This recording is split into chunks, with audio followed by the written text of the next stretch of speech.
And we're live. Hi, guys. How's it going? Hello. Hello. So we are, this is session number 3 of GBHangOut on air. Got a friendly faces, new one, a couple returning, so let's go ahead, we'll get on the line and everybody can introduce themselves. We will start with Jennifer. It's actually, yeah. My name is Monica. I'm with the Phoenix Ghostbusters, and I've been busting for, oh golly, almost 7 years now. So, yeah, hi. Hi. This is my 3rd time being here, so hi. I have a problem. I have a problem. I like talking to weirdos. Oh, yeah. Next up, come to the right place. Deuce. What did I do? Oh, me. Everything. Well, I'm Deuce from Louisiana Ghostbusters. I've been doing it for God knows how long, and this is my 3rd Google Hangout with a bunch of these people, and we're going to talk about some weird things, I guess, and some Ghostbuster things. It's just going to be weird up in here. All right, next up, Dan. Hi, I'm Dan Harshman, founder of HarshCon 2016. I want my refund. Hashtag HardCon. Hashtag HarshCon 2017. Cool. And hang on, did you say where you're from, or did I? I never say where I'm from. Oh, just do it. I'm From Joe's serial. basement. I'm everywhere. From Joe's basement. from the Grand Commonwealth of Virginia. Yeah. Hey, and my franchise is Ghostbusters Virginia. Wow. There we go. Wow. We got so inventive with our name. I couldn't stand it. I was like, shit, I'm from Virginia. I need to call my franchise something. What's not taken? Ghostbusters. No, not Louisiana. No, No, because it's Louisiana Ghostbusters first. See? Haha. Yeah, so you have that. And, well, then I had about 57 names I couldn't take because they're all taken by Florida something or another. And, only 57? I was going to be the Dallas Ghostbusters just because I really like that show. Apparently that was taken. And then I was just like, I could be the Long Island Ghostbusters, but Virginia's not an island, and it's not very long. So I went with Ghostbusters, comma. Bing. Okay. You're a nerd. All right, and going next, we have Brock. Hi, I'm Brock Parker with the Alabama Ghostbusters. I've been doing this since 2008, and yeah, that's all I got. We're definitely glad to have you, and I guess I should introduce myself too. Hi, I'm Megan Yenter. I am a part of the Dallas-Fort Worth Ghostbusters in Dallas, Texas, and I've technically, as I always say, only been busting for about a year now, though I've been on the proxy of the franchises for about 4 or 5, so cool. So tonight, unless anybody wants to go off on a rabbit trail somewhere else, we're going to tell some of our favorite convention stories. As Ghostbusters mainly, but who knows where it's going to go from there. So, I was going to say, who has a good story to start?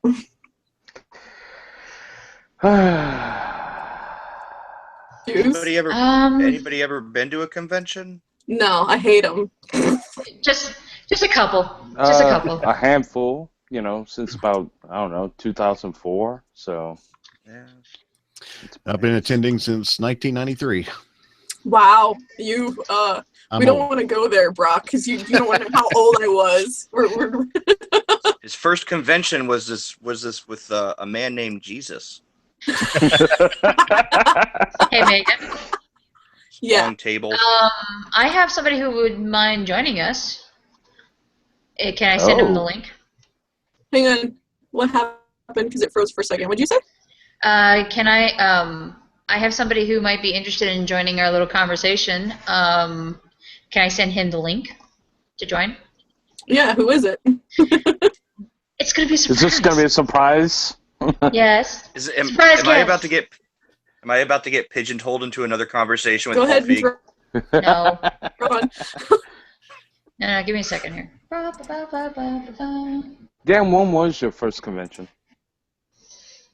Mine? Yes. The first convention I ever remember going to, I think I was 11 years old, and it was a convention called StyCon, and it was in this little hotel in Virginia Beach, and my stepdad at the time brought me, and I remember being completely fascinated by the Star Trek props. They were cast in blue resin, and they were in these big boxes, and I remember begging to buy them, but they were too expensive because they were like $40 for like these resin cast props. As the first convention I remember, the first convention as a Ghostbuster, would have to actually be, I think, Dragon Con in 2009. Really? Yeah, I kind of shot out of the gate with that one. Virginia, for being a hub, we really haven't gotten big into conventions until recently.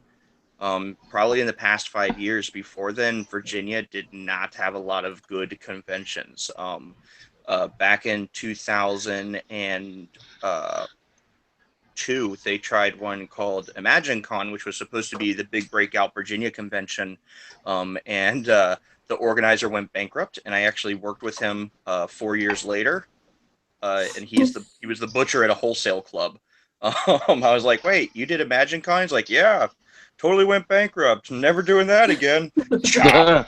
And I was like, Yeah. all right, that sucks. Been to a couple of those before. Yeah, Texas has a lot of bad stories about a couple of our conventions down south, like going bankrupt or not, paying the people that are there. It's bad. People don't like coming to Texas anymore. Was it run by Wizard World? That's weird. Once they did. No, I actually, my first convention experience just in general was in 2008. I went to a anime convention with a friend of mine that dresses up like a pirate and kind of was like, holy crap. And then I think through a couple of my friends from the Houston area Ghostbusters, Tuba and all them, I ended up going to Comicpalooza and I dressed up as Zool. That's how I got started. Camera's going funny. Yeah, I ended up doing Zool, and I was like, oh, this is kind of fun, and there's all these Ghostbusters everywhere, and I also was the 501st, and then it wasn't until last year that I actually, started doing the things with a franchise, specifically locally. So. Brock? Yes? What about you? Oh, well, you got started, you said 93, but... Yeah. I was in high school. He was in the ripe young age of 54. I got a gray spot back here that proves it. Oh. Now, yeah, my first convention was in Dothan, Alabama, back in 1993, and a buddy of mine and we were in high school, and John Delancey, Q from Star Trek, was there, and so that was my first experience. But my first time out as a Ghostbuster was the same as Dan, Dragon Con of 2009, the first year of PKE Surge. One of the, outside of Dragon Con, probably the biggest convention I've been to was in 1996 in Huntsville, Alabama. They had the 30th anniversary Star Trek convention there and had the entire original cast and a lot of the cast members from the other shows that we all got to meet. So that was pretty fun, but I stayed with small conventions after that until Dragon Con. 2009 for Dragon Con was weird because I actually remember, the setup for it, and we're like, hey, we're doing PKE Surge, and seeing Dragon Cons before that, where the parade had an Ecto and 4 Ghostbusters, and I was like, yeah, that's accurate, but is that fun? And then 2009 rolls around, and we flood in there, and I just remember hearing people go, why the hell are there so many Ghostbusters here? And it's it's been constant since, so now we're old hat and really nobody cares. Like, oh, there's the Ghostbusters, somebody's going to be throwing up on the floor. And but 2009 Jarrus. But 2009 was really weird because I guess Ghostbusters weren't really big at cons, and then 100 of us all showed up to Dragon Con at once. Yeah, for me, I'm trying to think. It was. I think one of my guys in Dallas was there. So in 2009. My first convention was 2004 Wizard World, and I was working on like an independent movie with a bunch of friends, and we went there to go promote the movie. And that didn't go over well, but you know, it was going there as a vendor. And then did something called RealmsCon in Corpus Christi, did that twice. I don't even know if that convention still exists today, but I don't think it does. yeah. As far as a Ghostbuster, it would have to be 2011 at Wizard World in New Orleans when I first started that year, and I went there like that, and then I went to Dragon Con in 2013. That was my first parade for that one. That's when I won my first award, and I had to miss out the past 2 years, so I went this year. And ironically enough, Ben Longlanese, we gotta pronounce this right. Langlanized, long-legged fellow. Long mayonnaise. Long mayonnaise. Yes, leg mayonnaise. Ironically enough, he didn't go in 2013. He went in 2014, went in 2015, and he didn't go again in 2016 when I went. So, He's trying to say something. Well, somewhere down the line, we're gonna start to actually coordinate and go at the same time. So that way, you know, there's not just one Louisiana Ghostbuster out there at all times for some reason.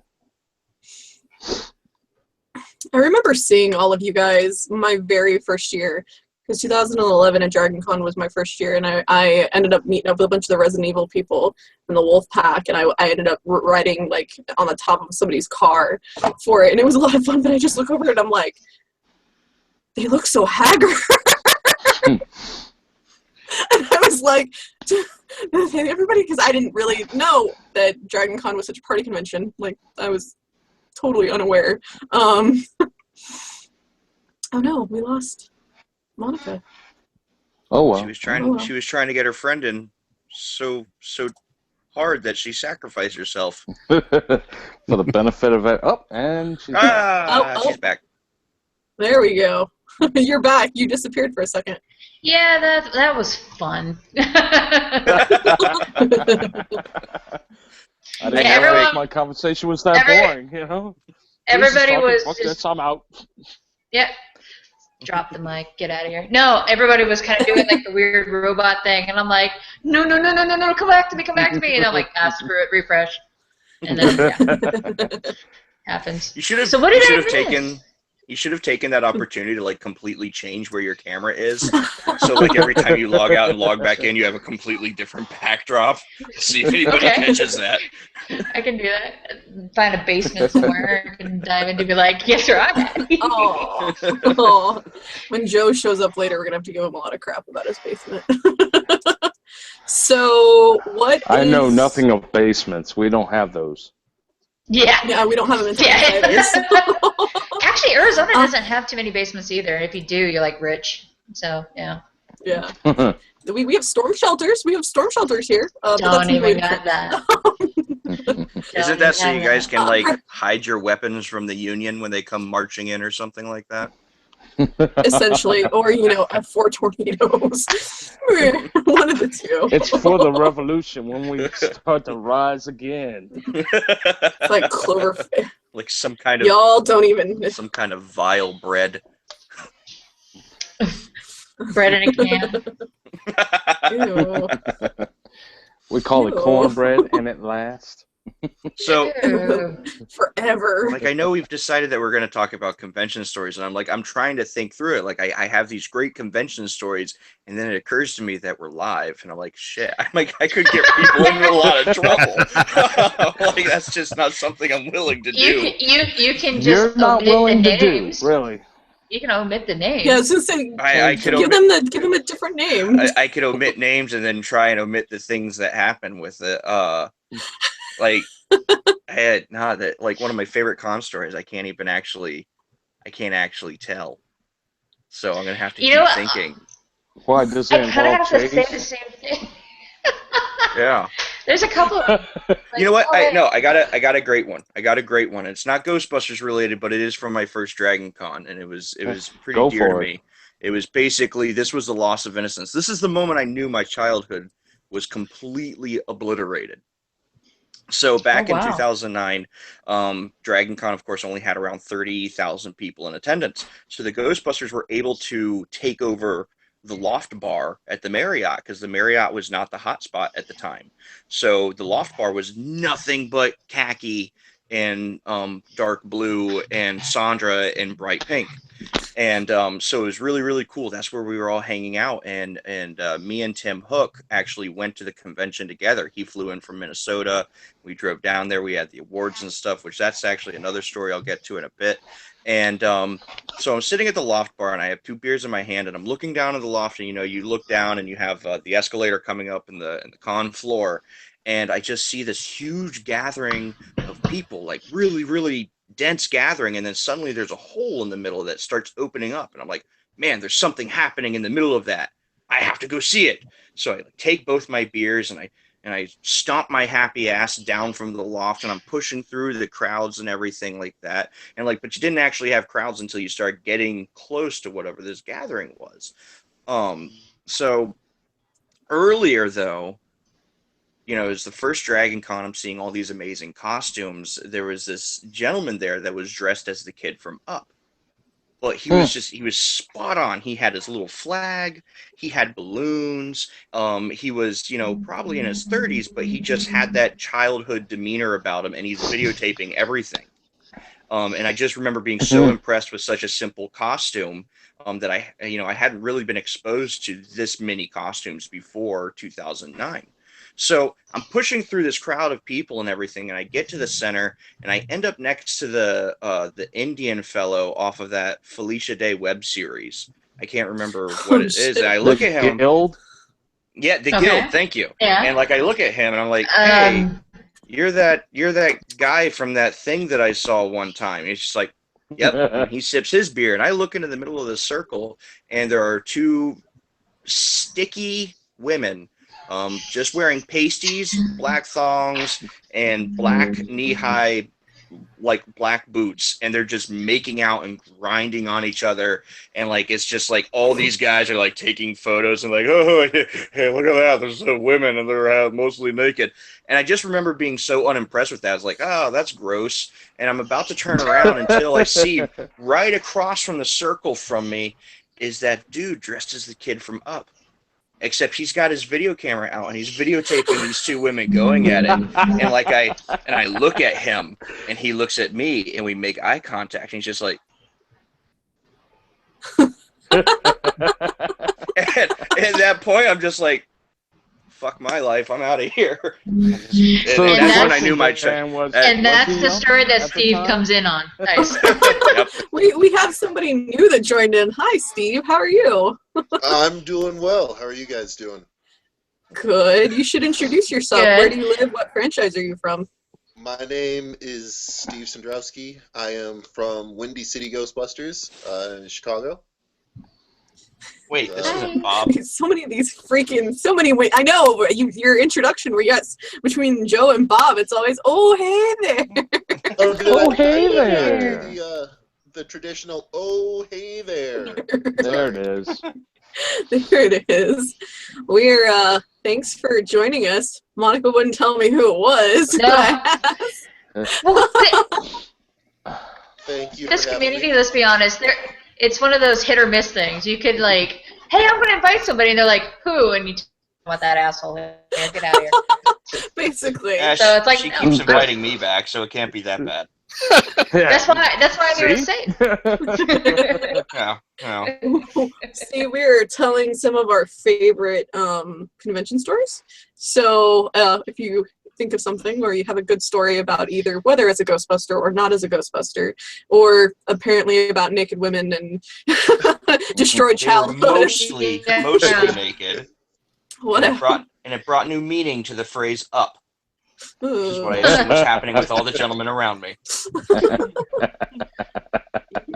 Well, Steve, you've been with the 501st for years, right? Yeah, I've been with the 501st since 2009. So, I'm so sorry. I say this as somebody that was a squad leader in North Texas, so that's why I can jokingly say that. Yeah. it was rough. I mean, I had my run-ins at conventions and at events and stuff. So it's one of those things like you just never know. Like I do Darth Vader as well. Oh wow. So That's disgusting. The dude is tall. it's disgusting some of the things that people will do to Darth Vader. And you will, like have Jake Lloyd play him. Well, and the worst thing about it is like you can't see, so you won't know about it until after you get out of costume, and one of your friends will be like, "Hey, did you realize that one person was just groping your cod for the entirety of that photo?" And I was just like, "No."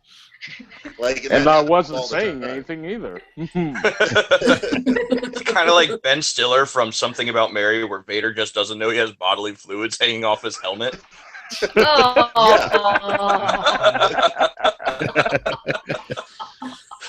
I feel the disturbance in my Isn't force. isn't the 501st Vader's fist? Yeah. It is, and it's a big fist. It is. It's a big. Everybody thinks Brock is a polite person until he starts hanging around me, and then it starts coming out. Nope. I already know this for a I fact. was gonna say Me I and had Brock an idea. Spent some time this past weekend together, so I think Brock does so. He tries his hardest in everyday life to seem very normal and put together. But the minute he gets outside of that box and he gets around us, I haven't even like physically met Brock in person, and I go, you do really well at blending in with the normies, but you're not one. Brock is that guy that you see in, he combs his hair in the morning and he walks out onto the lawn and he waves to his neighbor and he goes to the white picket fence and he picks up his newspaper and he's like, hopefully the weather's good today, neighbor. And then he walks back into his house and he takes a sip of his coffee and then he goes and unlocks the closet and lets the gimp out. The gimp goes and does his thing in the backyard and then he puts him back away and then he goes to work. So you're secretly you're a serial killer, evil genius. He just took the coffee. That's what I know. So yeah, it's possible. You have hacked into my webcam at some point during the day. he doesn't call him a gimp. He calls him rookie. Okay, there's a severe So that explains it. That explains the constant existential stare that he has, because he's seen things, man. Can we go back to Vader's fist? I don't know if we can, actually. Welcome to the party, pal. It's only a party until someone starts talking about fists, and then it's. Then it's a different kind of party. We're like, I didn't sign up for this. It was that breaking conversation where everyone just stops and is thinking. It's like fist party. That's neat. Cool. Glad we all shared that moment. Convention stories. Dragon Con always goes back to Dragon Con, I feel like. Somehow. Speaking of Star Wars, I never will hear Jedi ever again, because there's literally a 7-minute video of my friends trying to get a drunk friend to spell Jedi, and he could not spell it right. J-E, and he has an accent. I think he's from Kentucky or North Carolina, but like he's like J-E-D-Y, and they slap him. Try again, and I'm talking like, jeez. That's the worst spelling bee ever. You got it wrong. And so you are not spelling correctly. Wow. Yeah, well, and he's like, and he starts asking random people, does anybody have a pen? Does anybody have a pen? And then they also started to say it, J-E-D-I, and he would not spell it right when they repeated it to him. Yeah, it's Clint lives in infamy. Silly me for going to New York. I should have gone to Dragon Con. Choices that I made. Next year, that's all I'm saying. Steve, you and Bob need to come next year. That's all I'm saying. I have been to Dragon Con. I was there last year. and things just didn't work out this year. But I'm not sure dragging Bob to Dragon Con is the greatest idea in the world. Yes, Really? it is. It is probably one of the best ideas to do. Because I think he trust would me, revel in it. He would, and then I would have to keep pulling him back. No, just let him find a nerd girl, and life will be fantastic. I mean, come on now. that's I mean, not they very are in- hard to do. It does not work that way at Dragon Con, trust me. Actually, this is my this first is year true to because Mystic 5. Dragon Con is every man for himself at that point, you know. Or it just everything that looks like a man. for themselves. Yes, exactly. Yes. So I mean, I have another convention story. I forgot this is actually one of my favorites.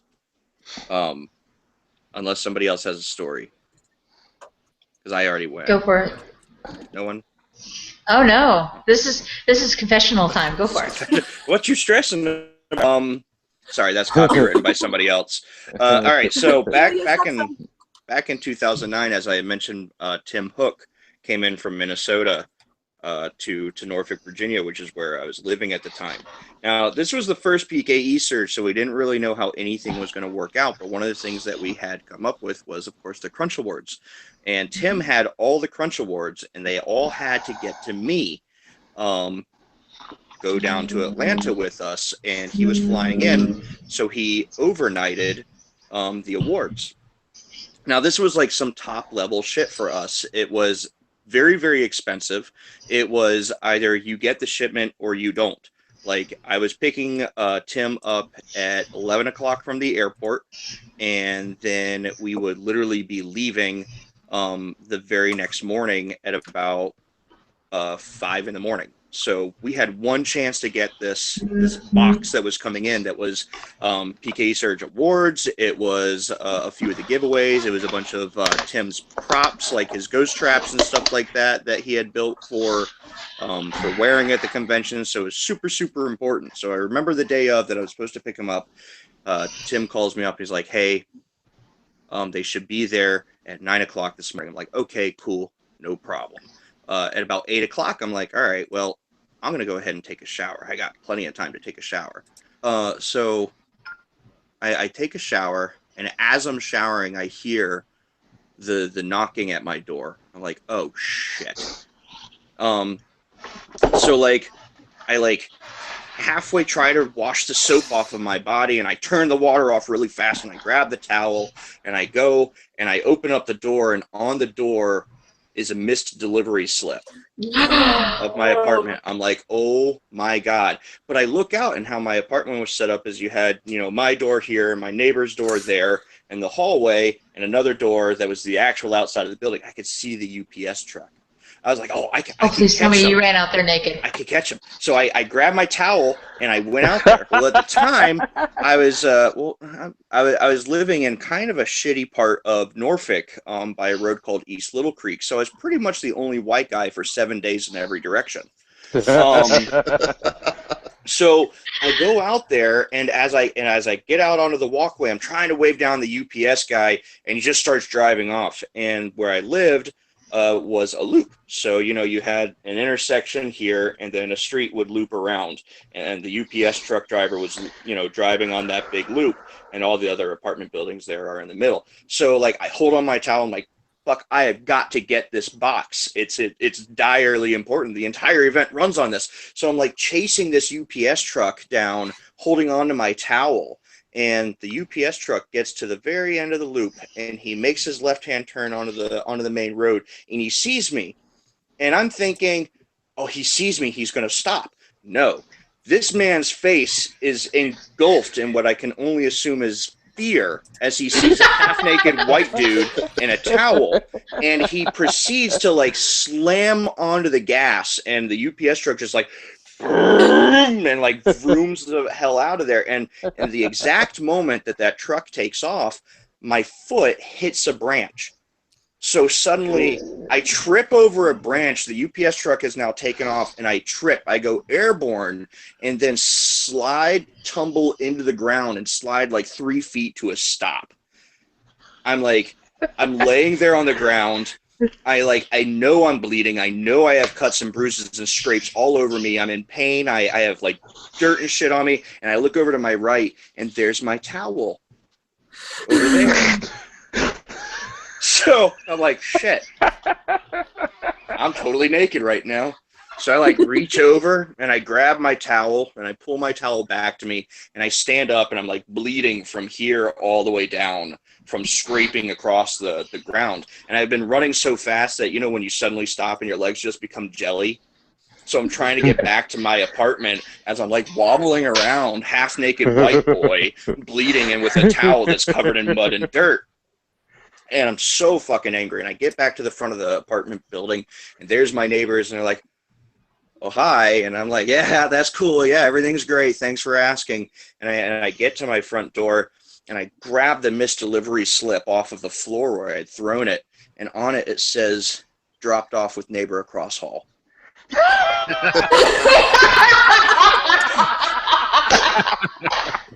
I looked at that. I was like, oh. So I went, knocked on the door. Kevin opens up the door. Oh, hey, Dan. What the hell happened to you? And sure enough, there was the box. Grabbed the box. I said, thank you very much. Went in, slammed the door, got back into the shower, and had an incredibly painful shower. But that is a story of how the first ever Crunch Awards got to PKE Surge after I ran naked through my neighborhood. Wow, everyone needs a hero. Yeah. That was. Okay. Anybody want to follow up with that story? Can't top it. How can you follow behind no. like a naked man running, falling, bleeding over Not a naked box man. that was... A naked Dan. Oh, I'm sorry. Honestly, Dan. the only thing I can think of is when Atherton did his first convention with the Arizona group that I was with. Basically, majority of that weekend I saw his ass. So, I mean, that's the only thing I can throw out there. So, yeah. So you've seen William Atherton's ass. Like, not all of it, but a good chunk of it. And Did that you get a man is photo well with it? toned. No. I would No. I would have literally, No. it would have been Gangnam Style where you're like leaning next to it, like screaming at it. Do the whole Reddit thing or Imager where you're like sitting there and like doing this right next to it. No. It was a con that Arizona did, and it was William Atherton's first convention. Ernie Hudson came out, and Atherton was actually at our booth, and we were kind of, you know, he was at the one side. People would come up and pay and get an autograph, things like that, and it was his first time, so he was like taking photos with anybody and everyone, and a bunch of kids, you know, the parents. Was it? Yeah. What was it? No, it was the second. You came out the following year when we had the Statue of Liberty balloon, right? Or did you come out when we had Stay Puft? Yeah. Yeah. Yeah. Both of them? Yeah, it was. Solid answer. I remember meeting you this following year when we had Statue of Liberty. I don't remember seeing you when you had Puft. Anyways, so Atherton was hugging and getting photos with everybody, and parents would push the kids onto him, like, go take a photo with a man that you don't know, and all this stuff. Go take a photo with Dickless. He's got a nice ass. The thing is, he wore like he's a really sweet, nice guy, but he wore like a black shirt and black jeans, and every time he would squat down, it was just like ding, right there. It was just like, okay. The man works out. That's all I have to say. I mean, when you have a reputation for being dickless, I guess you have to. Gotta be an ass man at that point, I guess. I wonder how many people have sent him fruit baskets. I really want to know how many fruit baskets the man has received. Well, and there's all the stories of with the kids and everything, you know, about. I feel bad for him. Oh, the kids in the bus that yelled at him? That story. Yeah, that's right. Brock, you've been quiet. You need. What stories do you have? You have stories. I'm just waiting for them. Come on now. Oh, I don't remember many things from Dragon Con. everything's a little, you know, as you say, a party con. So yeah, I will share probably one of my favorite stories about Ryan Kemp. Ryan stayed with us. Was it trying to find him last year when he passed out at the Mystery Science Theater panel and then got up when paramedics got to him and was just like, fuck you guys, and wandered away? Yeah, and that's when Bo and Rookie and I, you know, was it Peacock? John Peacock had posted that in the PKE Surge Facebook page, like, can somebody go find Kemp? He like passed out. So Bo, Rookie, and I go take off running, and the ambulance is outside. Like, where's Kemp? And like, well, he's somewhere in there. He got up and left and went to eat dinner with somebody else after that. Get his energy back. But yeah, Kemp. Oh my gosh, Kemp stories out the wazoo. Actually, he stayed in our room with us a couple of years, and the poor guy, I mean, you know, he was not that big of a guy, and Rookie, Bo, and I are, you know, we got some meat on our bones, so we like to keep the AC down a little bit. So we came in one night, and Rookie, it was looking around like, well, Kemp's not in here. Well, yeah, Kemp was. He just happened to be sitting in a chair, a swivel chair in the middle of the room, because we were in a kind of a suite that year. He was sitting in the middle of the room, and all it was this huge pile of blankets covered the chair. It's like, is that? So we went and peeked under there, and sure enough, Kemp was in there, just kind of in there, just snoring away. Poor kick-ass. We froze him out. It's like, oh, we're so sorry. He got up the next morning. Oh, it's okay. You guys are fine. I made myself warm.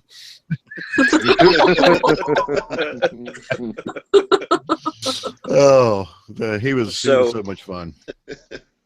So speaking of room stories, oh boy. Oh dear. Yeah, 2013, Chase Ambrose dragged me back to Dragon Con because I hadn't been for 2 years, and a month before Dragon Con, Chase Ambrose calls me up and he's just like, hey, it's the 5th anniversary of PK Search, you have to be here. I'm like, nah. And he's just like, no, you're going to be here. You're staying with us. I'm like, I mean, I would have to buy a ticket and all that. He's like, yeah, so why don't you go ahead and buy a ticket and get your ass down here? So, you know, I did. Peer pressure. And, you know, I get down there and Chase is like, yeah, we're staying at the Best Western. It's you, me, and Mitchell. And at the time, you know, between the last time I had been at Dragon Con and this time, I had developed sleep apnea. So I snore like a fucking freight train. And I'm totally nervous of telling Chase and Mitchell this because they're you know, letting me crash in their room last minute and all this and being super awesome guys. And we get to the room and I drop my stuff and they drop their stuff and we're looking around the room. And finally Chase is like, oh, there's something I have to tell you. And I was like, oh, thank God there's something I have to tell you guys too. And he's like, yeah, me and Mitchell snore like freight trains. I'm like, what? That's awesome. That's what I was going to tell you. And so we all had a good laugh about it as we're all laughing about our debilitating conditions in which we can't get actual sleep. But for the entire convention, we spent every single night waking each other up. My snoring would wake up Chase. Chase's snoring would wake up Mitchell. Mitchell's snoring would wake up me. And we'd all alternate waking each other up by snoring like obnoxious ham beasts. And I got con crud from sleeping on the floor and no blankets. So, thanks for sharing. I actually shared a hotel room at Comicpalooza. I think it was 2013 with was Tuba? Was Jason in that same room? Jason Yates, Josh Coleman, Eddie Burnett, like 5 different guys. You know, there were guys sleeping on the floor and like everywhere. It was the most people I've ever had in a hotel room before. And all of them at the same time synchronized. It was a symphony of snoring of different levels, of different tones. And I'm just sitting here like, why did I do this to myself? And I'm just like, I'm trying. I'd roll over and then all of a sudden I'd hear, and I'm like, I can't. So I literally got up and went down to the little like nice area with couches, and I curled up on the couch out in the hallway and slept for 2 hours. For 2 hours, and then woke up and I said, I hate all of you, and I don't ever want to see you guys, like, or be in a room with you for again. I brought earplugs for all my roommates last year. I was like, here's earplugs, guys. I bought these for you because, I started to get the reputation to be the guy that people most didn't want to have in their room, and mostly due to Wizard World one year where it was kind of a last-minute thing, because Ben and Savon both had their wives in a room. They were sharing while we were in New Orleans. Phrasing. Yes. And they had an after party that we took part in, and apparently we got some a dog now barking in the background. Okay. It's okay. I own dogs. So during this after party, we were allowed free drink tickets, and I was making a big deal because it was around the Wizard World, like not too far off my birthday. So everybody's like, "Oh, dude, we didn't do anything for your birthday. Here's some free drink tickets." Well, next thing I know, after a while, I'm just being fed free drink tickets. So they were free, and I felt obligated to use them. Therefore, I was drinking a lot. I outdrank everybody in my group. I think the last people standing was me, Jason Yates, and Denise. And that was it. And then, like, Ben said, "Hey, you can come crash up with us." I'm like, "Okay, cool." So I get up to the room, and, you know, there's the section between the two beds to lay down in. I'm like, "Okay, cool. I'll crash here." I fall down there. And then I realized, oh shit, I'm turning to Jimi Hendrix. In which part I almost started choking on my own vomit, puking up. And I had to hear, like, I hear Ben waking up seeing it, and it's like he's trying to, like, like, you know how you have the dog who starts to piss and you pick him up? And it's like, no, not in the house. Well, Ben was trying to do that with me. The difference is that Ben, at the time, I'm weighing about 260 pounds. Ben's probably about 190 and not that strong. So he's trying to pick up my drunk-ass frame from not puking everywhere. Savon, meanwhile, wakes up and starts CSIing everything. And he's like, "Oh, when did you have pizza here? How did you throw up a whole sausage?" They put me into the bathroom. Ben is just such a baby at this time. He's like, ooh, I can't touch you, dudes. Hey, pushes me in there. I'm just apologizing. "I'm sorry. I ain't done this in like 20 years. Oh, I feel so bad about it." And I wake up the next morning. It's like, "How did I get another shirt on?" It's like, "Well, we took the one shirt that you puked on and we just threw it in the closet right there for housekeeping to deal with it at a later date." What did I walk in so on? After that, everybody in my group now always says, it's like, "Oh, that one time at Wizard World where Deuce had, like, puked, he didn't hold his liquor." I'm like, "Really?" It took a lot for me not to hold my liquor. And Brock witnessed that at DragonCon this year. But, yeah, then there was the time at Alabama Phoenix Festival. It was the second year that we went there. So I was staying with Nick Laperouse, who went with me to DragonCon this year, and his friend Dave, and you know, they're talking about, "Oh, we're gonna go hang out and party and whatnot." I'm like, "Really? You're two 20-year-olds who turn into like little old ladies as soon as the lights go down." And meanwhile, here I am, my old ass is out in the hallways drinking it up. So at one point, I keep going back and forth to the room because that's where the beer was, and they had a party in the hallway, and you know, at one point, they started locking me out the room, so I started banging on the door, "Let me fuck in, all right, and let you in." And I'm stumbling there drunk, and Nick's laying in the bed, and I look over, I'm like, hey, Nick, you want me to read you a bedtime story? At which point, I have never seen a grown man pull up covers like this, going like, "No, that's okay." And I'm like, "Well, I'm going to get some more beer. This bitch is in the hallway. I'm going out there. See you later, assholes." So I built up kind of a reputation for that, I guess. I don't know. Apparently. For assaulting other men in their beds? That too. Comic Palooza this past year, I managed to only finish up at about 3:30 in the morning and stumble back into the room, but that's okay. That's all right.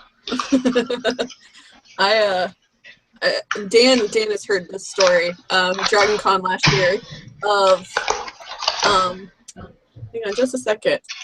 I gotta turn that down. Sorry. So Dragon Con last year, we're hanging out at the Hyatt, and because it's my favorite hotel. And we're, usually we always have somebody in the Wolfpack that has like a room on the second or the third floor, so you can sit and you can people watch, and it's fantastic because you get to see what's going on at any hour of the day or the night, really. And so we're about fifth floor, and I look up and I see there's a couple engaging in what I can tell is sex. Like, they're clothes on, but they're having sex in the little area by the elevator. So we're all, I immediately run in because there was a little bit of a room party. I go, guys. So everybody, 15 people come out of this room, are standing there and yelling up at this couple for at least 5 minutes. We suddenly have a war boy appear, and so then all of a sudden it becomes witness me. We're screaming, witness me. We even had people that tried to run up and end up to go where they were at. They left, but we have the video, and to this day we're always like, we survived the 15th floor. Because it was one of those, only at Dragon Con would that explain anything like that ever happening. Do we have any non-drinking stories or non-indecent stories from conventions? Brock Parker once got run over by a truck. Yeah, I heard about that. It seems so recent in my memory that a truck ran over my foot in the parade. Oh, so sorry, Brock. I blame myself. I don't because you weren't there. every time I'm there at that parade, one of the things I always say, do not march in between the ectos. Do not march in between the ectos. And that came in 2013 when we had the 59, and we weren't sure about the brakes. And so we were just like, hey, don't march in between those or you might die. And look what happens. I'm not there to say that, Brock. I went back and reviewed my video evidence. I was way over on the right side of the road, and I found a couple of photos to back this up. I was over on the right side, not in between the ectos. This one truck just happened to make its way over there. So this was just the Ecto 1 version of Christine. That truck just had it out for your ass, and it didn't matter. The driver. I'm not saying we're not gonna go into that. Next topic. I'm gonna moderate. Just because of my relationship with the driver of said truck, I will not comment.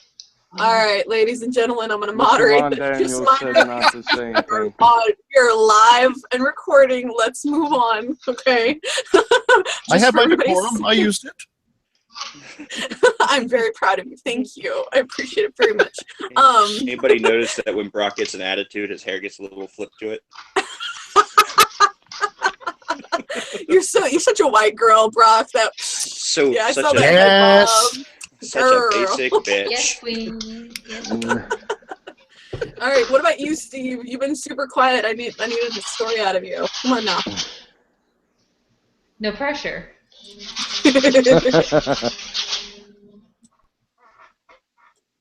I thought Joe was trying to come on. Story. All right, so I was doing. I went to Europe for one of the Star Wars celebrations. I went to the one in Germany, and afterwards, after the convention one night, the 501st has a party, and they just so happened to have an open bar. Oh, so where's this went at? to the bar, got completely loaded.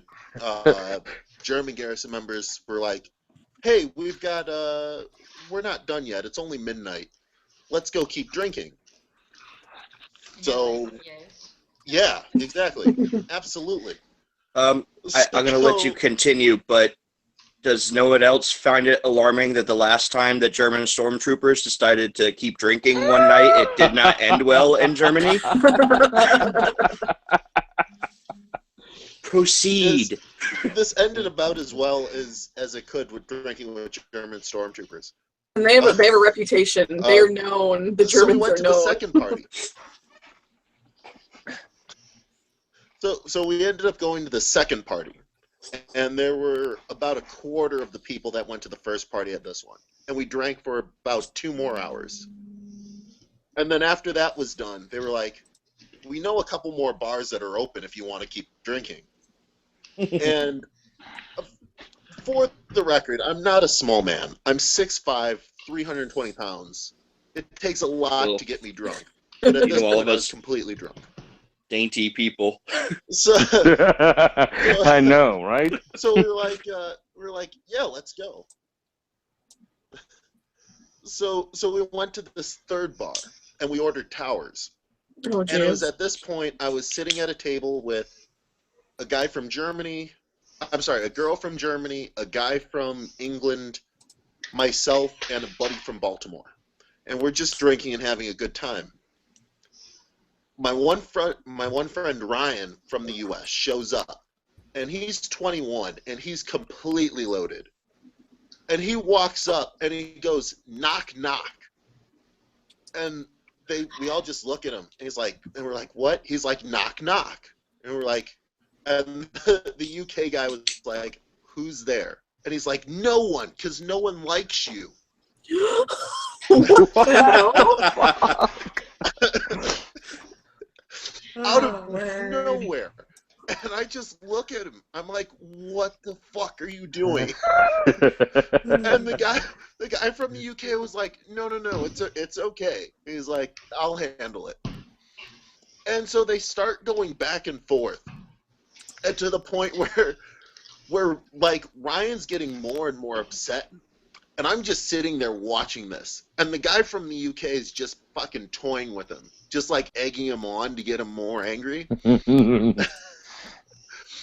And Ryan, at one point, he's just like, do you know what? 1776, motherfucker.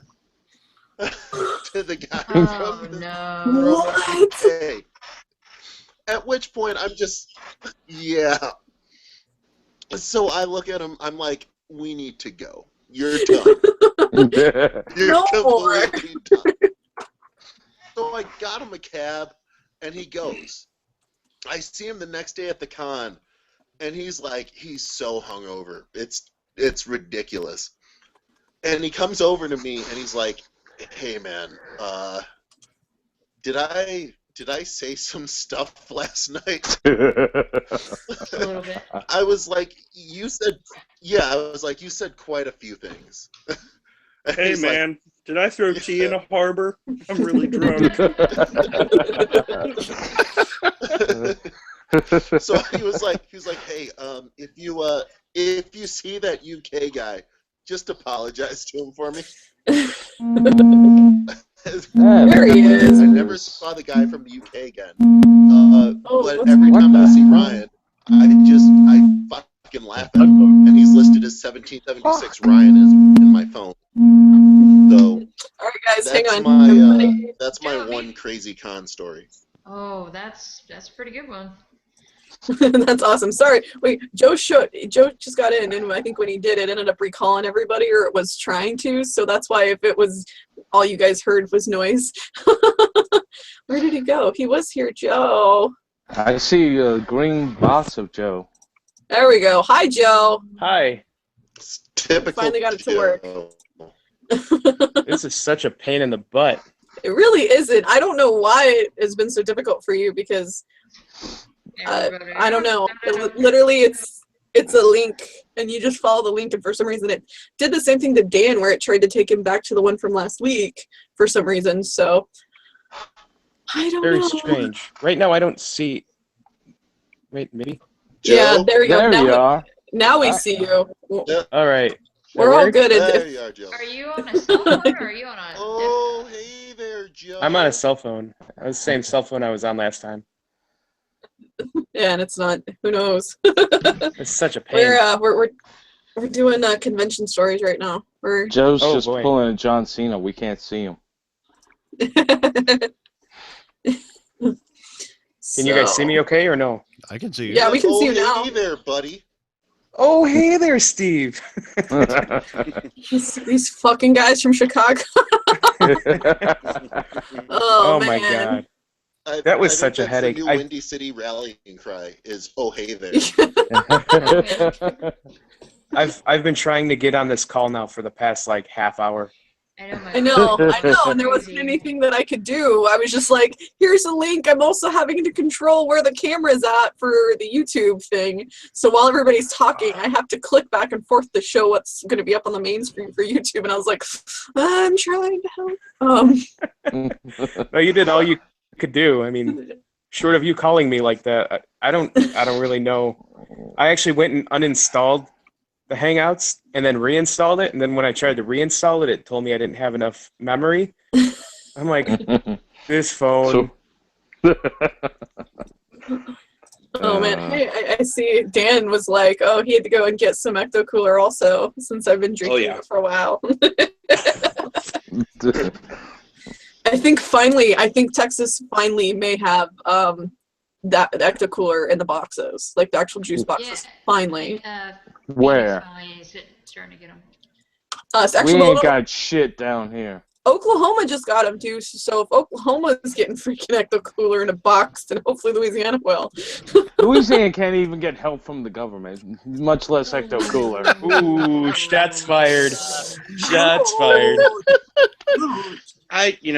He's so upset about that, but I'm sure it'll float its way down there. So just be patient. Ah, there it is, Mr. Sensitivity. Oh man. Speaking of sensitivity, how's that sensitivity training coming along, Dan? I pushed a gigantic inflatable Stay Puft onto a bunch of kids today. That's fantastic. Yeah, we were at Wizard World Richmond, and we had the inflatable Stay Puft and Slimer flanking our fan table. And Stay Puft is not the most stable of inflatables. So the kids would run up and like hug it, or they would punch it. And so all day the Stay Puft keeps trying to like lean back. Well, then I discovered that if I just like gently push it forward, I can mess with people as they're going by our table. So I saw this woman there and I started pushing it. And I didn't realize that there was also 3 kids that were like 4, 5, and 6 with her. And I like pushed it too far. So like Stay Puft like actually started falling on them. And like all I heard was like little girls screaming. And like I laughed so hard. I laughed so hard and for so long. Like abort. They put Stay Puft back up, and these poor little kids come around and they're eyeballing it, like, "Oh my God, what was that?" I just couldn't stop laughing. Like everybody else at the table, they're trying to do that polite. I'm stifling my laughter because I don't want to make this worse than it is, and I'm just like, "Fuck this, Wizard World sucks." I'm gonna keep laughing. Just tell them you were trying to reenact the Stay Puft scene from the new movie. About to say, was one of them going, "Oh, this is how I pictured my death." I don't think any of those little kids ever pictured their death like that. We scared the shit out of somebody because we had the mannequin dressed up as Kevin, and we took just a like actual printout of his face and just taped it on the front, and somebody came around the corner, they seemed to do a double take, and they like stop and they're like, "Oh my God," because they were like, "You have Chris Hemsworth here," and we're like, yes we do. He's right here. Would you like a picture? $20. He's a really good method actor. Oh yeah, such a good method actor. I was actually I was surprised by Wizard World today at like how many people did not like the remake. Like so far the public experience has been kind of like half and half, like half meh, the other half it was fine. I enjoyed it, which is cool. But like man, like people up in Richmond really didn't want to give the remake like the time of day. Because we had some of the Richmond guys had made some of the props from the new movie that came out really cool. They have a ghost trap and proton pack, so we had it out with everything. So we had a nice mixture of the new and old. And like people would come up as like, "Is that from the new movie?" And be like, "Yeah, such and such." Billy's like, "I don't like it." I'm like, "Wow." All right, cool. Thanks for stopping by. Glad we had this moment. Have a nice day. Yeah. Enjoy looking at the other 4 booths that all have the same stupid pop figures. Yay! Oh, Oh, Wizard World, you are the Walmart of conventions. God. That is so accurate. Wow. Mind blown. Joe, what are you doing? He's going to check I'm, up on Dan in the basement. Yeah. Yeah, I'm also gonna get me some ecto cooler on. All I know is there's literally, you set the phone down and it was the most awkward angle I think I've ever seen, and I was like, what are you doing? Yeah, I was getting some Tylenol. Uh-huh. Cool story, bro. Yeah, we'll leave it at that. So what, when it comes to conventions, what has been, I guess, the either like craziest experience you guys have had being like in your jumpsuit, like whether it's positive or negative? I think we may have barely talked about this on another session, but we've got other people here, so there's always stories. Everybody goes through times of, yeah, there's stories, all right. Okay. All right. Rookie. Oh, Brock has a story. Okay, good. Rookie's very first Dragon Con. The boy is, was he 18 at the time? 17 or 18 at the time? 18, I think. So we're in the Metro Cafe at Dragon Con. If you're familiar with the Metro Cafe, it's just got a place where you can do karaoke and drink a lot. Well, Rookie, yeah, he was 18. Rookie at the time was 18, and he's out there, and he is doing karaoke to AC/DC's, You Shook Me All Night Long. Well, during this whole thing, this like 40-plus-year-old woman, cougar, starts coming over and hanging off of him. And it's his first big convention, and he finishes singing, and he is just absolutely paranoid. He doesn't know how to handle this whatsoever. And so this woman is slowly unzipping his flight suit, and taking his con badge and putting it down his flight suit along with her hand, and he's petrified beyond imagining. So she reaches up and kisses him on the lips, and all of us, we're just standing over on the edge, just dying laughing at the boy. He's like, I gotta get out of here. I can't, this woman, old mom, And this is why I disown the boy. Okay? No son of mine going to pull that stunt. We kept trying to tell him, hey, just go with it. Just go with it. You're getting your first real good con drunk experience. And exactly. He wanted to bail. Woman wants to kiss you in your flight suit. You don't deny it. You're 18. You're legal. Come on, boy. Yeah, see? I was going to say, it's just roll with it. Yeah. What the hell did I miss? Game of, we're talking about Rookie's first, one of his experiences at Dragon Con when he was 18. His first Dragon Con. I feel like this was the first time for many things.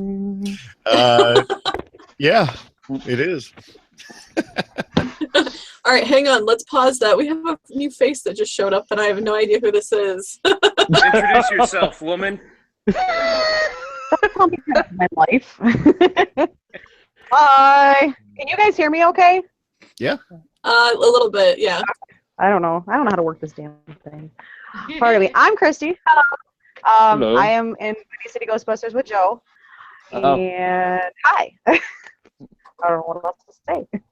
We lost Steve. I was just kind of hoping I'd sneak in like a ninja and not really say too much and just kind of, impossible. No flies on the wall. I was going to say, I instantly messaged somebody and was like, all right, I know Joe had mentioned this, and I was like, oh, okay, and then you show up and I'm like, all right, who is it? Because somebody just popped up and they're not on my RSVP list for tonight. So. That was my fault. Yeah. So looking at the clipboard. Yeah, I know, right? We're talking about convention stories, so I don't know if you have any good convention stories or not. Want me to go? Yeah, I was going to say you should probably go for this one, only because I've actually only been to 2 cons. I've been to C2E twice.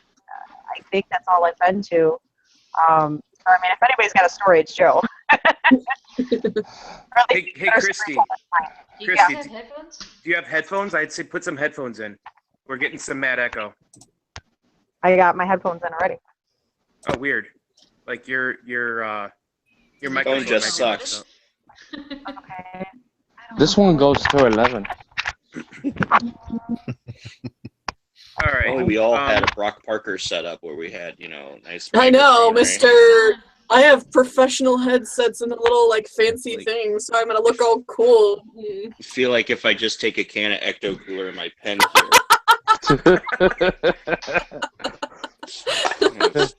There we go. Wow. If I just gotta put it about here. Did you just stab that can with the pen? Yeah. I need something to go in front of it to take away the sharp P's and soft S's. So that'll be that piece right there. And I need nice hair. Hold on. I'm sorry. I need nice hair too. Oh jeez. There we go. Ah, my daughter's blanket that she left up here should work just fine.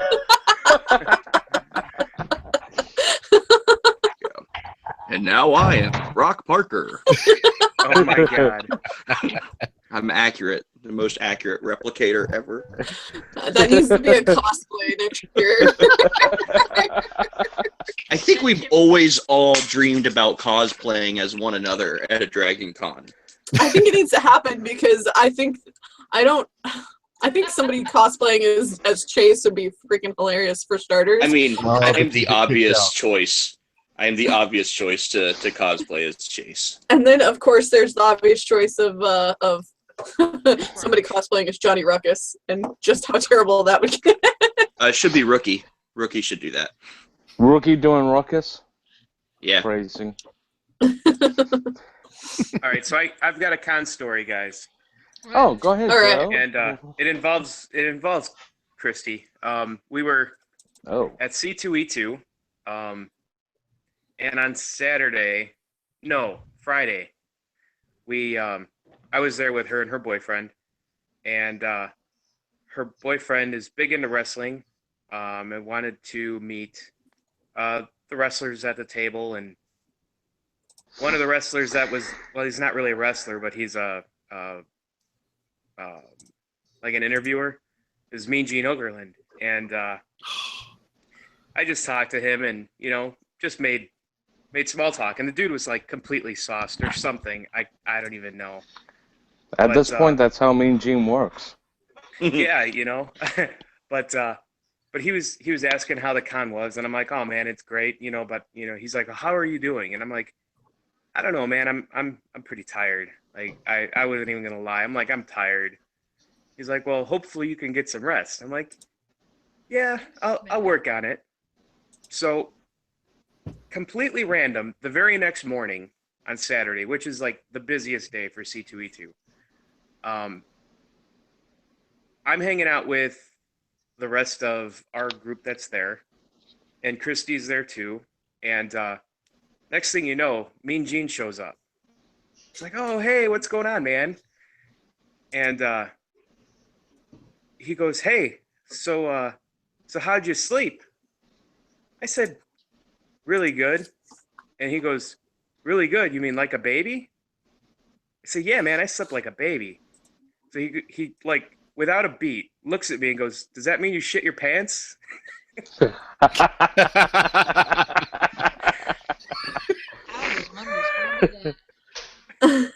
Shit your pants. That's how you do it. That's right. Follow through.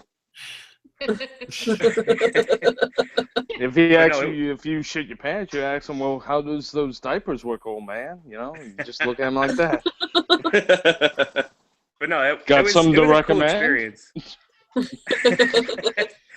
Hey, Joe, tell Christy that because she froze up so bad, that I went ahead and bounced her out. If she wants to get back in, she just needs to make sure that she has a good connection for this, because it's, if not, it'll be hard to hear, and so, sorry. Okay. Oh, yeah. Because I fixed that issue long time ago. Yes, you did. It was just a national emergency, and You know what it was? people- It was Just this little Bob. thing. Bob came in there and Bob ruined it all. Okay, Bob. Bob ruins a lot of stuff. He just came in there and he just fucked it all up for me. Is what he It's did. not that bad. Come on now. Shots fired. Good That's God. so aggressive in here. Jeez. That's coming from me. You guys are a bunch of assholes. Seriously, Hey. Bob's a good guy. He's a sweetheart. He is. He Oh is yeah, a no, good I know. Yeah. I've never had I've never had the pleasure of meeting him. I hope to one day. He's I a really met him good in guy. L.A. I met Well, him in L.A. I bypassed so many of you people in LA that I didn't even talk to, like, at all. I didn't even meet. I just kind of, like, walked past, and it was like, I know who you are. Oh, look, it's that Dan Harshman asshole. I wasn't at LA. It's one of those things where You're a liar. You almost had me. I'm treating LA as Bob of Bob's Prop Shop would, in which I'm just going to start rewriting history. I wasn't actually there. Sorry. You guys gotta bring him up. Always gotta bring him up. We had a poor fella come up to the table yesterday at Wizard World that had a Bob pack. He was just, we didn't actually say anything to him about what we thought about Bob being a gigantic slimy piece of shit that hopefully has a heart attack before his next meal. But geez. he was just so proud of his pack that it kind of like made up for knowing where all that stuff like came from. Is somebody like fucking a thing of Tic Tacs or something like that? What the hell is going on? No, she's sanding, and I sent her a message about it, and it's really loud. I did it. I'm sorry. Continue with your story. It's been like the whole show. Like, man, somebody's just like, Tic Tacs, baby. But he was just so proud of that pack, and he came up to and he came up to us, and he was just like, oh yeah, you guys have they're pretty good packs. I have a Bob pack, he makes them official. And I'm just like, oh shit. How hard stuff, did man. you have to bite your tongue before you actually went like, that's nice. My mouth filled with blood. I was saying. I was like, hey, that's a really nice pack. Blood just comes out of my mouth. But he was happy, and that's of course the important part, because like people that buy from Bob, they don't really actually they're not usually part of the community like other people are.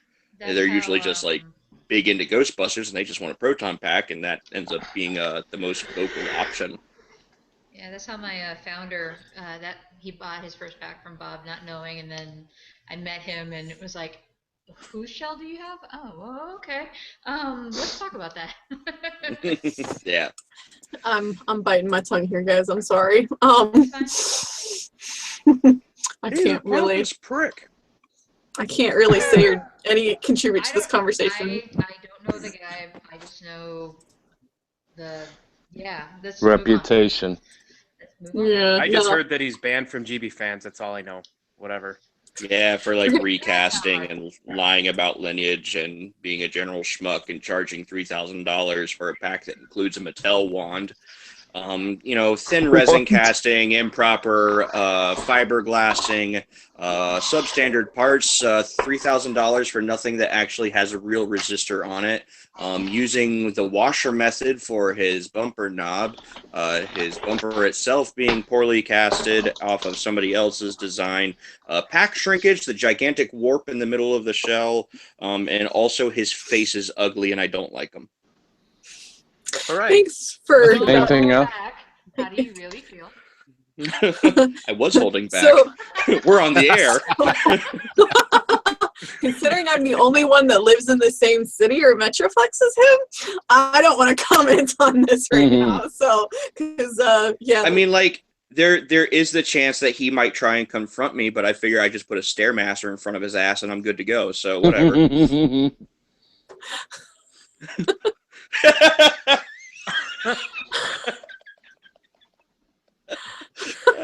Just the shock faces from all the other little screens. It's just all these little pictures of like super amazed people, except for James and Brock, who are like, yeah, that's Dan. He's fine. Again, I'm okay with this, and whether I agree or disagree with you, unfortunately, yeah. I did have a shock face on. I'll admit to that. Yeah, your face is what got me going. That was the best one. His O face. I now know you biblically.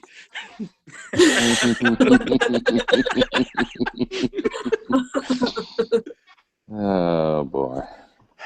Goodness. What do you do? What are you doing? You're like prepped and ready, just sitting there. Oh no, this is what I picked up at Dragon Con. I got back my Canon here that I had the Finchers work on. And you're talking about putting detail into work. This is what when you pay for something, this is what you actually get in the long run. The Finchers do holy shit kind of work. Like, yeah. I got the sound off on it right now, but I mean, like, you get that. Oh no, my favorite part is it's like, the Canon part on here.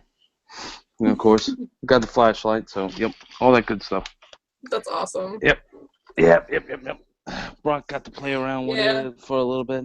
So James, you gotta post some glamour shots of that, man. I'd love to see it, because you were trying to show us, and I still can't concentrate on anything but your ceiling fan. Well, it's because it's so cool down here. He just took a photo off his airboat and stuck it up on the ceiling. Just so this is for you, Dan, for the record, so that it comes over to your face. Aw, that's so sweet of you. Good. That's great. And here I thought it was for me, but it's for you, Dan. You get all the No, love. it's for Dan. I just think it's really sweet that she's acknowledging that I know sign language. It's so thoughtful. It's good. We all know that Ghostbusters. Dan's number one. Number one. Means peace among worlds. So, con stories. On the way to the parade, this was 2014. I was walking to the parade starting grounds with Adam Marish and Michael Kermabon. And we were stopped by this gentleman who wanted us to take a photo. And I'm like, all right, cool, no problem. He's like, hey, would you take a photo with my kid? And he's cradling this newborn. And we're like, oh, yeah, absolutely, no problem, because, we never say no. And I thought for sure he's going to hand his camera off to somebody else and, then get a shot of all of us. And he just, puts his baby into my arms. And I had never, and the photo is still on my Facebook of me holding a child like this away from me, and it's somebody else's newborn. And you could tell Adam Marish is just please, for the love of God and all that is holy, don't drop the child. I don't know what I'm doing. And Kermabon just thinks it's completely funny. A child? So, that was a child. The way you're holding it, Dan, you kind of wonder. It's like, do I hold the baby or do I punt it? Do I pass or do I punt? Does it have its shots? Kick the baby! Don't kick the baby! It's not my fault. Turns out that you don't kick the baby. Who knew? Who knew? Oh, God. That father will never make that mistake again. I've had that happen as a stormtrooper before. As people will be like, "Here, hold my child," and the stormtrooper kicked the baby. No, but I was just like, "Don't hand me the baby," because you can't see. As a Ghostbuster, you're not really. Well, I mean, you're a little bit limited in your mobility, but with a stormtrooper, I can't see below this. I can do this, there's nothing there. And I don't have mobility, but they're like, here's my 3-week-old child. No, I have plastic. I'm going to hurt it. I'm going to break it. Don't hand it to me. Yeah, but you were the safest thing there. Yeah, when they're still 3 weeks. When they're still 3 weeks old, it's like they still want to break. It's probably like their second or third child. They're like, it's all right. Yeah, whatever. Just throw it. Here, catch the baby. It wasn't a con, but I've had people come up to me and hand me pets, and it's like, okay, do you want to get in the photo? Like, no, you stay there. Click. It's like, what the? Okay, yeah, sure. I'll hold a Shih Tzu for you. So we've all had fan tables at conventions, right? Yes. Yeah. Okay. Many times. And I'm sure we all have gotten the same annoying questions that we wish we would never have to hear again. Can we touch on that so that anybody listening understands that we know your pain? Things like, well, do you guys actually hunt ghosts? Yeah, I totally fucking hunt ghosts with my Mattel PKE meter. Is or that like, real? yes, is that real? Yeah, My Ghostbusters. favorite one is Where's Venkman or Where's Spangler? Where's the black one? Or the car. Oh, but that's not the car from the movie. I was gonna say. Yeah. But there's like, where's the car from the movie? That's not the same car. That we get that a lot. See, I like to play a fun little game called Let's See How Far We Can Take This. So every time they ask those questions, some kid will walk up and it's like, there's no such thing as ghosts. The answer back is, sure they are. We already took care of the job. That's why we're the Ghostbusters. Oh, is that thing real? It's real enough. It's in my hands. Huh, what's that thing right there? Oh, this is the PKE meter. It detects psychokinetic energy. Do you know what that is? That's the thing that tracks down the ghost. Well, how many ghosts did you catch? Well, I'm sorry, we can't acknowledge that because it's EPA standards. That's fun. Like when you're dealing with the kids on that, like you're like spurring their imagination. I'm talking like the 45-year-old woman that's like, well, do you guys actually hunt ghosts? Because I think there's a presence in my basement, and I'd really appreciate if maybe you guys would come out and see if there's something in my basement. You did that like so good. Let me clarify that for you, Dan.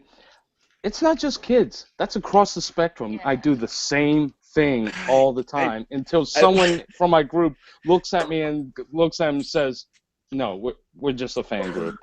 We see, I think my group, especially today, because I was so tired, was like, I don't know, maybe taken aback by my bruntness, because she came up, is like, do you guys actually do ghost hunts? And I'm like, no, because ghosts are not real. And she's like, well, I'm like, these are toys. We build these. Take photos, ask questions. And then she just kind of wandered off. That's Ben Leganis' job. And laying mayonnaise. Long mayonnaise. Long leg mayonnaise. Speaking of fan tables, let me tell you how I met Ben Mayonnaise. Back in 2010, we were doing a convention called a MagicCon in Birmingham, Alabama, and we were there, and these two guys from Louisiana walk up, and it's Ben and Savan, and first words out of Ben's mouth, "Hey, I'm Ben. Nice to meet you. Can I fix my pack on your table?" Okay. So, yeah, that's about right. If you've ever seen Ben's pack, it's had some repairs over the years. So he plops it down there. Poor Hades. He puts the pack down, just cracks it open. Oh, nice to meet you guys. I'm like, hi. That's how we became friends.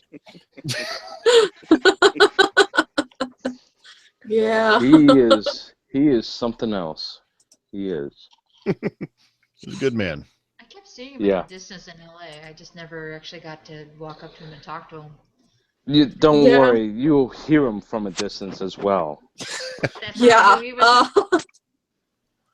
I barely saw him for 2 seconds because of course DFW was the very last people to get through try to get on the bleachers when we were in LA because the boys finished their proton packs. Their reboot packs literally 5 minutes before we left. So we're coming around, and so they bring everybody. I don't actually get to see anybody. I'm like, oh, this is awkward. And then I had a couple of people standing in front of me at the reboot that I couldn't see, and it's like, you're this really tall, gorgeous lady, but you're in front of me and I'm short.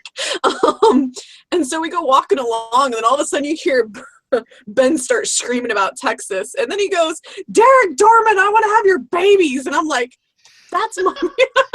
So, yeah, I do remember him saying something like that. Yeah, you usually hear Ben before you see him.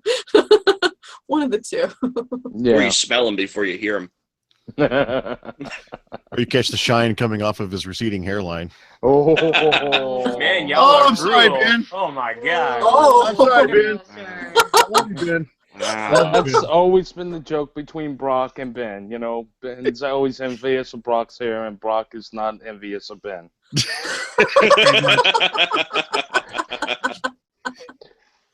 Oh man. means that Brock Poor is going long to go bald all mayonnaise. at once. Oh God, that's terrible. Brock's just going to wake up one morning and is like, oh. His voice will crackle. Yes. Well, you got to get rid of it somehow, I guess. You know. It's okay. You'll just wear a toupee, I guess. Hey, I've had my head shaved before. Granted, that was in basic training, but that's all right. I know, but that's enough about Vietnam. Oh my god. Oh man. I got a fun bubble. Oh, I wish I had my cane with an easy reach. I actually do have one. Get off my lawn! You are not helping yourself. Get off my lawn. I never help myself. I was gonna say, you need a walker. We'll decorate it. I'll make sure you get your Pedialyte. You know, it'll be all right. I have my mom's walker downstairs from. Oh. Oh, I miss say, my yeah. mom. Oh. Did anybody ever get to go and see the Ghostbusters show in Universal Studios when they had the promotion thing? And there's the old lady, and she has the walker with the one rolling light on it, but she's still wearing a proton pack and like crossing the street, and it's like, become a Ghostbuster, make your own Ghostbuster car, and it's just this walker with a light on it. For some reason, as a kid, I always wanted that walker. Like, that was the thing that I took away from it. I was like, yeah, proton packs. All of it. Yep. Okay. Proton packs, Lewis Tully's, like, green proton pack, and the Ecto-1 is outside. And I was just like, nah, I want a geriatric Ghostbusters Walker Ecto-1. That'll be for Brock's next parade to save him from trucks. Oh. Yes. Back up. Actually, I was talking to We're gonna get a Pope mobile for Brock for next parade. We have to protect his hair. It's a national treasure.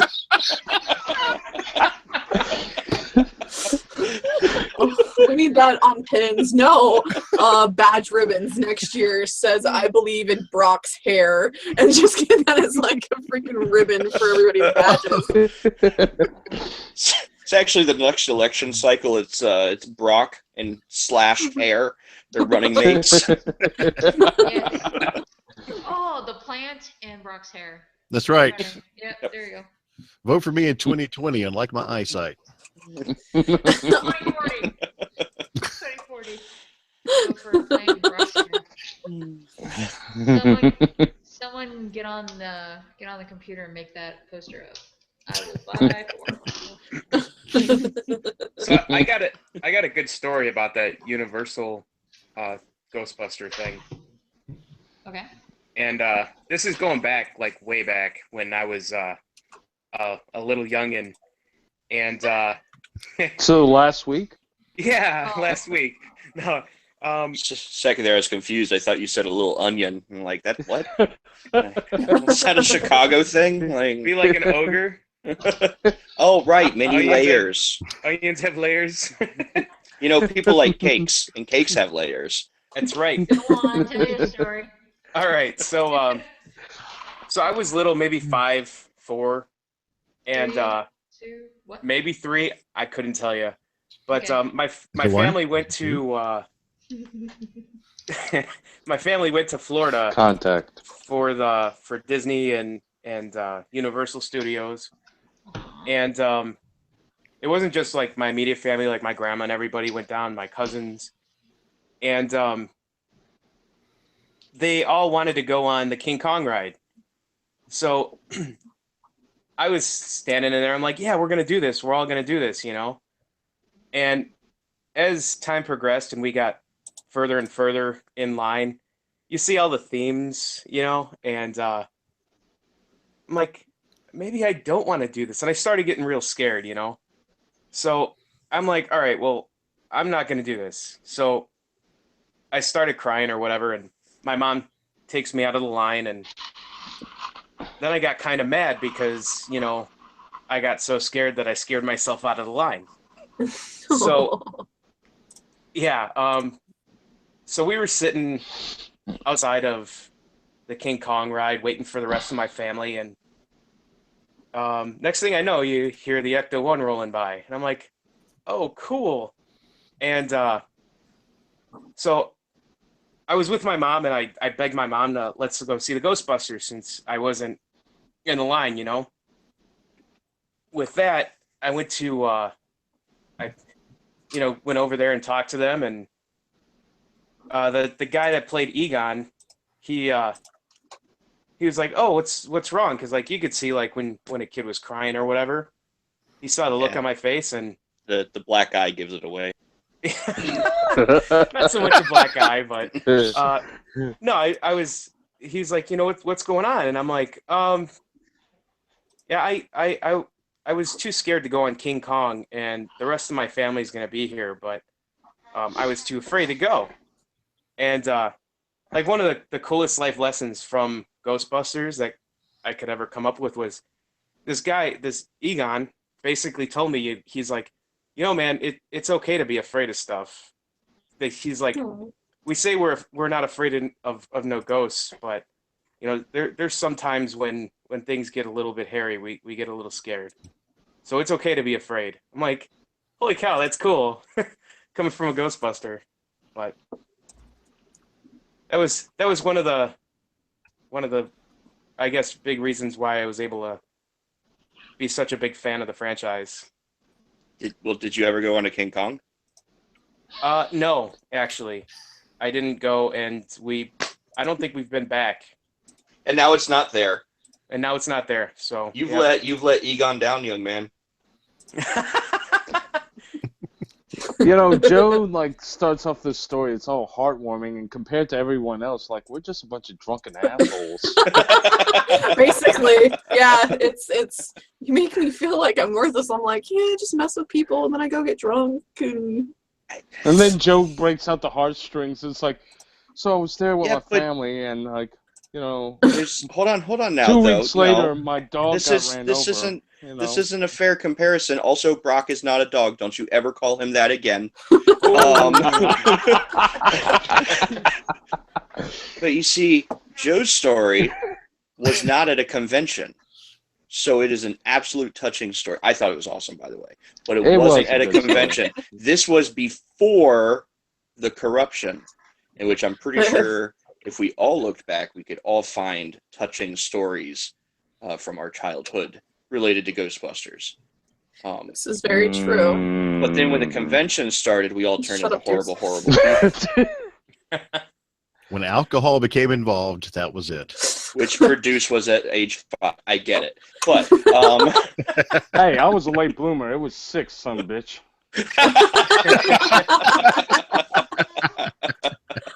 Oh, man. That's like legal drinking age down here. Just practically. All right, so let's go ahead and start wrapping it up for the night because I think that us going any longer than about an hour and a half, we either tend to get loopy or get bored of each other, though we did good tonight. So, yeah, any final thoughts? Any things of wisdom you want to leave us with? Anybody before we bounce? Hydrate before going to Dragon Con. Yeah, what did we take away from this learning, absolutely riveting conversation with everybody? That's what I got. Oh, hydrate's one thing. Knowing where your hotel is another. Yeah. Yeah. Right. Yeah. So, yeah. Deuce had no idea. He was passed out drunk. Where am I staying? Where am I staying? Like, we don't know where you're staying. Where are you staying? I think the question went like, Deuce, where's your hotel? I don't know. All right. No, it's all right. This is what we've learned. Always read the misdelivery notice. Make sure you have your room number and telephone number on you at all times in case you get lost drunk. Put them on your badge. Never march in between the ectos, and maybe we should just ban vehicles altogether. Egon is a man of wisdom. Damn Skippy. Yep, and and people like having sex next to windows. That was you, Megan. Elevators. Elevators. Also, they go up and down just like them. And vote for Brock's hair. 2020 for Brock's hair. That's 2020. Actually I think Mike Stantz already made you an image. not Joe's wonderfully touching story, but Brock's hair should be the last thing that we all really go away with. We're gonna go to bed. All right, kids. Thank you. We have a couple of watchers. You guys have been quiet. We appreciate you, and that'll be it. We appreciate you being quiet. Oh, man.